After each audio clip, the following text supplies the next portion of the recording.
তোমাদের কাছে একটাই নিবেদন, আপনারা আসুন, আমাদের কাছে অভিযোগ করুন, ভালো লাগে আমাদেরকে অভিনন্দন জানান এবং আশা করবো আপনারা আমাদের সঙ্গে থাকবেন, এইটুকুই বলতে। কত বছরের পুজো? আমাদের পুজো হচ্ছে 90 বছরের, কিন্তু আমাদের শিব পুজো আমরা স্টার্ট করেছি লাস্ট 4 বছর। আচ্ছা, 90 বছরের ঐতিহ্য, এই যে ভাবনাটা আমাদের একটু বলে দিন। দেখুন, 90 বছরের ঐতিহ্যের জায়গায় এই বছরের ভাবনা হচ্ছে আমাদের বসুন্ধরা।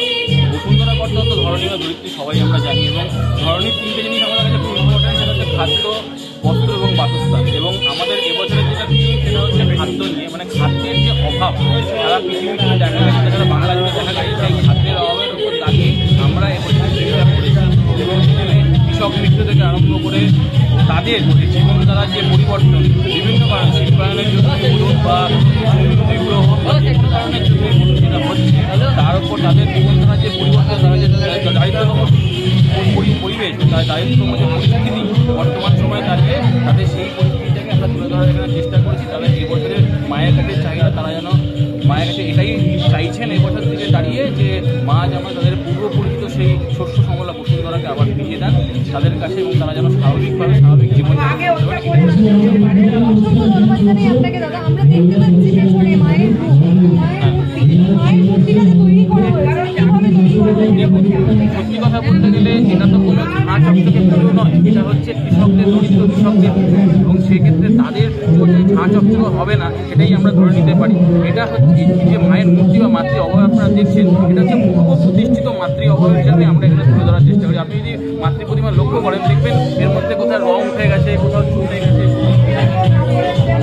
মানে এই মাতৃ প্রতিমা অনেক দিন ধরে মন্দিরে স্থাপিত এবং প্রতিষ্ঠিত, এবং সেই মাতৃ প্রতিমাকে তারা বছরের পর বছর ধরে পুজো করে চলেছেন। এবং একটা হচ্ছে অদ্ভুত নোটিস করে দেখবেন, এই মাতৃ প্রতিমার মধ্যে কিন্তু কোনো আলাদা করে কোনো যে আমাদের দশভূজার যে অস্ত্র, সেই অস্ত্র নেই। তাদের অস্ত্র হচ্ছে দুটো জিনিস রয়েছে, একটি হচ্ছে ধান এবং একটি হচ্ছে কাস্তে।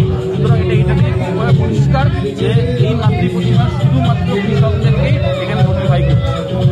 এবং এই যে কালারটা দেখতে পাচ্ছি মাতৃপ্রতিমা, দেখুন আপনি ভালো করে দেখবেন, এটা আমাদের যে গ্রামীণ যে টেরাকোটার যে কালার হয় সেটাই অনেকটা তুলে ধরার আমরা এখানে চেষ্টা করি। যেটা বললাম, দেখুন কোথাও রং ছুটে গেছে, কোথাও বসে গেছে, কোনো রঙে কোনো ফিনিশিং ব্যাপারটা নেই।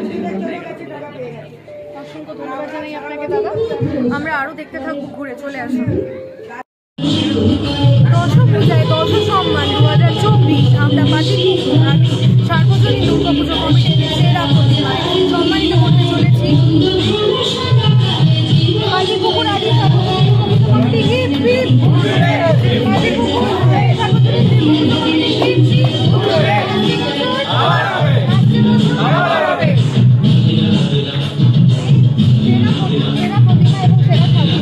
সাজিয়ে তুলেছেন মাকে, এটা ঐতিহ্যতে আমাদের দর্শকদের কি বলবেন? এই প্রাইসটা পেয়ে আপনার কেমন লাগে? আমরা খুবই খুশি এই প্রাইজটি পেয়ে, এবং দর্শকদের উপরে একটাই কথা বলবো, আপনারা আসুন, আপনারা ভিজিট করুন, আপনারাও উপভোগ করুন, এইটুকুই বলার। দেখতে থাকুন চোখ রাখুন কলকাতা।